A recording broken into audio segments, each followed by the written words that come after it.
아들을 일컬어지는 아들이다. 또 니는 동정녀지만 잉태되게 될 것이다. 이 말을 믿는 것과 우리가 예수가 그리스도 구주라고 믿는 것은 동일한 믿음이 필요한 거예요. 2000년 전에 그 갈릴리에 태어나셨다가 그 유대 땅에서 돌아가신 예수가 나하고 무슨 상관인데 사실 이성적으로 생각하면 아무 상관이 없어요. 그냥 로마에 반역했다는 죄명을 씌워가지고 십자가에 못 박힌 그 예수가 나의 구원자다. 사람들 도저히 못 믿는 거예요. 못 믿는 게 정상입니다. 못 믿는. 근데 우리는 왜 믿어졌을까요? 이게 신비입니다. 신비. 이게 바로 하나님의 영, 성령이 우리에게 오셔서 알려주신 일입니다. 그렇지 않고는 예수를 구주라고 시인할 수 없다고 성경은 말씀하고 있습니다. 그래서 예수님을 구주로 믿고 예수님을 나의 구원자로 믿는 모든 자는 이미 성령 받으신 줄 믿으시기를 주님의 이름으로 축복합니다. 그래서 지금 예수님에게 찾아왔는 마리아에게 찾아왔는 이 가브리엘 또 하나님이 보내셨기 때문에 마리아는 그리 이때 믿음이 생긴 게 아니고 원래 하나님을 간절히 말씀을 믿고 사랑하던 여자였던 것입니다. 그렇기 때문에 이 말씀조차 믿어진 거예요. 제가 아까 어릴 때부터 교회 다녀서 다른 건 다 좋은데 동정녀에서 났다는 거 말하면 참 좋은데 동정녀에 났다 그러면 믿음이 탁 걸리는 거예요. 네? 제 개인의 신앙에서도 고백하잖아요. 그게 걸리더라고. 자꾸 이성적으로 우리가 어떻게 애가 생기고 이걸 알면서부터는 성경의 진리와 나의 이 생각이 부딪히는 거예요. 아니 어떻게 그럴 수가 있지. 그냥 요셉과 마리아의 아들인데 하나님의 아들로 그냥 불렸다 이러면 좋은데 남자를 알기 전에 애를 뵀다는 거예요. 어떻게 해요? 근데 나중에 이게 굉장히 있잖아요. 쉽게 믿어지더라고. 믿어질 때 됩니다. 싹 들어오는 거예요. 하나님 말씀으로 태양이 있으라, 지구가 있으라, 또 해달별이 있으라, 바다가 생겨나라. 말씀으로 모든 걸 창조했잖아요. 그렇다면 여인의 뱃속에 잉태케 하시는 그 창조의 능력이 없을 이유가 없잖아요. 창조의 하나님이 그 여인의 뱃속에 애기 만드는 게 우리에게는 어려워도 하나님에게는 어려운 일이 아니라는 것입니다. 그래서 오늘 두 번째로 보면요. 하나님의 말씀은 능치 못할 일이 없다고 우리에게 알려주고 있습니다. 천사의 설명을 들은 마리아의 반응이 우리의 생각과 똑같아요. 마리아는 자기가 아직도 요셉하고 정혼은 했지만 동침한 적이 없다고 이야기합니다. 근데 어떻게 내가 아이를 가지고 있고 내가 요셉뿐만 아니라 다른 남자도 나는 모른다는 거예요. 34절을 같이 읽어보겠습니다. 34절입니다. 시작. 마리아가 천사에게 말하되 나는 남자를 알지 못하니 어찌 일이 있으리까. 나 남자를 알지 못한다는 거예요.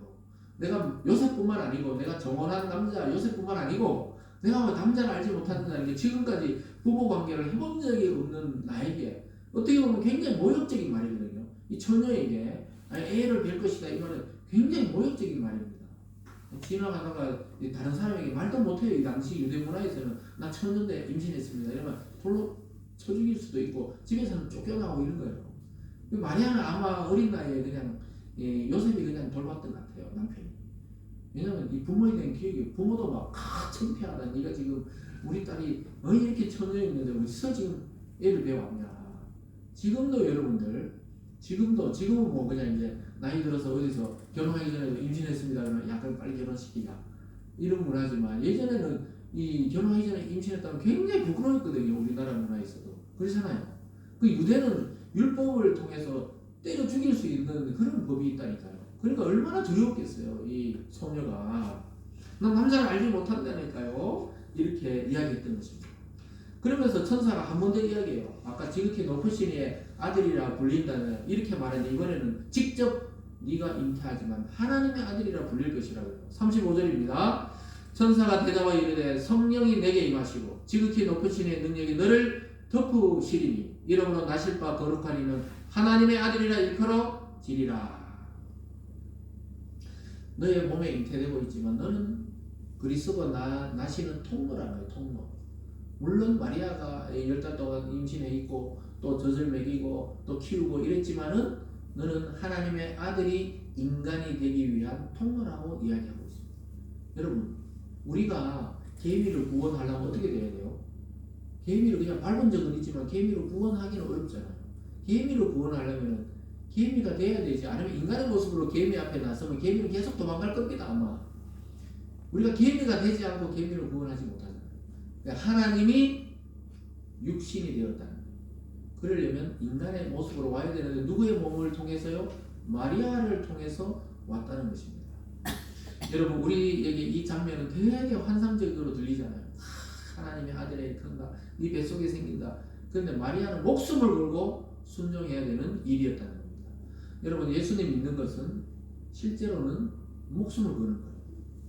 우리가 지금은 핍박의 시대가 아니지만 영적으로는 사탄이 계속 예수님 못 믿게 하는 시대입니다. 여러분 실제로 목숨을 걸 왔다 갔다 하는 문제예요. 예수를 믿는다는 것은 천국과 지옥으로 왔다 갔다 한다는 거니까요. 이 목숨을 걸고 믿는 거랑 마찬가지입니다. 그래도 마리아는 이해되지 않잖아요. 여러분 이해됩니까? 그게 우리가 믿음으로 받아서 믿는 거지. 머리로 생각하면은 이해가 안 되는 거예요. 그때 천사가 뭐라 그래요? 아까 제가 설명했듯이 이미 임신할 수 없는 몸이 된 너의 친척 엘리사벳이 다 가봐라. 벌써 뱃속에 아기가 6개월이나 됐다. 이렇게 설명하면서 우리는 이해가 안 되지만 하나님은 모든 것을 하실 수 있다. 이렇게 천사가 이야기합니다. 36절 37절입니다. 보라 내 친족 엘리사벳도 늙어서 아들을 배웠느니라. 본래 임신하지 못한다고 알려진 이가 이미 6달이 되었나니 대저 하나님의 모든 말씀은 능하지 못하심이 없느니라. 아멘. 하나님의 말씀은 능하지 못하심이 없다. 이렇게 말하고 있습니다. 예수님께 찾아왔던 사람이 예수님은 하실 수 있거든 좀 이런 병을 고쳐주세요 하니까 예수님 뭐라 그랬어요? 할 수 있거든이 무슨 말이냐? 믿는 자에게는 능치 못함이 없느니라. 여러분 믿음으로 받을 때 모든 말씀이 능력으로 여러분의 삶을 치유하고 회복시키고 고치고 복되게 할 줄 믿으시길 바랍니다. 그래서 계속 못 믿는 거예요. 하나님을 못 믿는 게 아니고 자기 몸에 하나님의 아들이 잉태된다는 걸 지금 마리아가 믿을 수 없으니까 천사가 6개월 전에 너 친족 알지? 늙은 엘리사벳 있잖아. 그 늙은 할머니가 아기 뵌지 6개월이나 됐다. 하나님은 하실 수 있다. 아까 초반에 제가 질문했잖아요. 이 처녀의 몸에 잉태되는 것과 아기를 가질 수 없는 몸이 된 할머니에게 잉태된 것 어느 것이 어려울까요? 둘 다 어려워요. 그러나 엘리사벳은 사가랴라는 남편과의 관계 속에 임신한 것이고 동정녀는 여기는 남자를 알지 못하는 몸에 임신한 겁니다. 이 처녀의 몸에. 이게 더 어렵죠 사실은. 믿기도 더 어렵고. 그래서 달려가고 나중에 지금은 아니지만 달려가 보거든요. 임신하고 나서. 그러니까 그 애기가 막 배 안에 뛰어봅니다. 세례요한. 예수님이 온 줄 알고. 뱃속부터 성령 충만해가 세례요한 끝까지 죽을 때까지 성령 충만했어요. 여러분 하나님의 말씀의 능력이 우리가 창세기에서 이 세상을 창조한 줄 믿으신다면 마리아의 예수 그리스도의 잉태를 믿음으로 받으시기를 주님의 이름으로 축원합니다. 그 말을 듣자마자 마리아도 이제 믿음으로 받아들여버려요. 순종하면서 역사가 일어납니다. 38절 함께 읽겠습니다. 38절입니다. 시작. 마리아가 이르되 주의 여정이 오니 말씀대로 내게 이루어지이다 하매 천사가 떠나가니라. 순종으로 결단해버려요. 하나님의 말씀은 능치 못할 일이 없다 이러니까 아멘. 이 말이 아멘. 내 뱃속에 애 생기는 거 믿음으로 받겠습니다 이 말이에요. 엄청난 고난이 앞으로 닥치겠지만 믿음으로 받은 겁니다. 여러분 예수님 믿는 거는 참 영적으로는 행복하고 즐거운 일이지만 어떻게 보면 굉장히 어렵거든요. 세상에서 예수님 믿고 살아가고 그 말씀대로 순종하는 게 굉장히 어려운 일입니다. 그런데 어떻게 해요? 마리아가 순종해버립니다. 우리가 설교를 하다 보면요, 이게 참 어려운 설교가 있고 그냥 쉽다기보다는 쫙 나가는 설교가 있거든요. 오늘 제가 말씀을 해보니까 잘 안 나가요. 왜 그렇습니까? 굉장히 어려운 집이에요. 제가 거의 30년 넘게 고민했던 문제가 그때 풀리잖아요. 여러분도 이거 그냥 믿습니다. 이렇게 단순한 사람은 얼마나 행복한지 몰라요. 근데 이걸 어떻게 믿냐? 교회 다니면서도 이성이 자라나서부터 이제 과학이 또 알고부터 어떻게 이걸 믿어 내가 참 하나님 이 부분 없으면 좋겠는데 요 문제하고 죽음의 문제가 저는 일생 따라온 문제였거든요. 아니 하나님 그냥 영원히 살면 좋은데 그리고 어떨 때는 차라리 안 태어났으면 안 죽잖아요. 태어나가지고 내가 죽음을 경험한다는 게 너무 두렵더라고요. 이 사춘기 때는. 교회를 안 다니면 천국도 지옥도 모르니까 상관없는데 그 문제하고 이 동정녀 탄생 이게 숙제였는데 하나님이 이야기를 듣는 중에 싹 믿어져 버렸어요. 그러니까 엄청나게 있잖아요. 이게 지금 어려운 이야기를 제가 고백하고 있는 거예요. 그래서 오늘 설교를 제가 전하는 게 쉽지 않았다니까요. 그래서 이제 어떤 날은 막 설교가 쫙 나가지만 전해보면 알아요. 여러분 듣는 사람들도 이게 굉장히 어려운 겁니다. 근데 여러분 성경의 진리 중에 못 믿을 게 굉장히 많거든요. 엘리야가 막 승천했다. 또 있잖아요. 줌을 보지 않고 있잖아요. 또 구약의 창세기 보면 줌을 보지 않고 또 에녹이 하늘나라로 갔다. 또 예수님 죽었다 살았다. 또 다시 온다더라. 이 굉장히 어렵거든요. 저는 그런 거 다 믿어졌어요. 마리아가 동정심으로 잉태했다. 결혼하고 나서는 더 안 믿어져가지고 굉장히 애를 먹었다니까요. 근데 하나님이 진리가 이 머리가 아니고 싹, 하나님이 하셨구나. 믿으실 때가 있으니까 여러분 너무 조급하게 생각하지 말고 오늘 마리아처럼 믿음으로 믿습니다. 받아들일 때 역사가 일어날 줄 믿습니다. 아멘. 여러분 지금까지 기도 응답 안 되는 거 있죠. 뭐 자녀의 문제에 대해서, 내 개인의 문제에 대해서, 어떤 질병에 대해서, 아니면 마음의 고통에 대해서 응답이 안 되는 거 있잖아요. 어느 날 응답될 줄 믿으시기 바랍니다. 그 내가 기대하는 시간이 아니에요. 내 자식도 내 마음대로 안 되네. 이거 어떻게 되려나? 하나님께 맡기면 어느 날 참 내 마음보다 더 마음에 드는 자식으로 변화가 있는 것들을 보게 됩니다. 그 산 증인이 앞에 있잖아요. 저 인간 되겠나? 저희 아버지가 그랬거든요.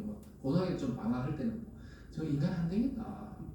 그리고 군대도 이제 현역으로 받았는데 나중에 또 우체부가 와 주는데 보니까 와 단기 사병으로 바뀌었다고, 보직이 바뀌었다고. 그때 너무 현역이 많아가지고 우리 때 제가 3급 4급까지 현역 가야 되는데 3급 받았었거든요. 그러니까 우리 아버지가 밥 먹다가 참 안 되려면 끝까지 안 되려고 이런 말씀까지 했어요. 했는 분은 기억 못하지만 들은 사람은 기억하잖아요. 근데 지금 어떻게 돼요? 그때 뭐 고등학교도 졸업하겠나 싶던데 고등학교도 졸업하고 대학도 졸업하고 대학원도 졸업하고 교회도 좀 다니겠나 싶은데 교회만 다닐 뿐만 아니고 매일 교회 오는 사람이 돼가지고 이게 어떻게 됐어요? 하나님이 하셨다고 저는 고백할 수밖에 없습니다. 믿습니까? 네. 저만 그런 게 아니고 여러분과 또 여러분의 자녀들과 또 여러분의 친지들도 그렇게 됩니다. 하나님이 작정하시는 날이 있다니까요. 그러니까 끝까지 포기하지 말고 오늘 마리아처럼 믿음으로 모든 진리를 받아들일 수 있는 은혜가 있기를 주님의 이름으로 축원합니다. 아멘. 기도하겠습니다. 사랑의 하나님 아버지 감사드립니다. 하나님 우리 이성적으로는 이게 정말 어려운 진리를 오늘 우리는 듣고 있습니다. 동정녀가 예수를 임신해서 그가 우리의 구원자가 되었다. 정말 믿을 수 없는 이야기를 우리는 믿고 있습니다. 하나님 아버지 혹시나 이 진리에 대해서 아직까지 받아들이지 못하는 모든 성도들에게 오늘 성령의 감동과 은혜를 통하여 믿어지게 하여 주셔서 모든 진리가 하나님 안에서 이해되고 또 수용될 수 있도록 축복하여 주시옵소서. 그래서 그 믿음으로 이번 성탄을 맞이할 수 있는 우리 성도들 다 되게 하여 주시옵소서. 감사드리며 예수님 이름으로 기도드리옵나이다. 아멘. 우리 다 함께 찬송과 95장을 찬송하면서 준비하신 예물 드리겠습니다.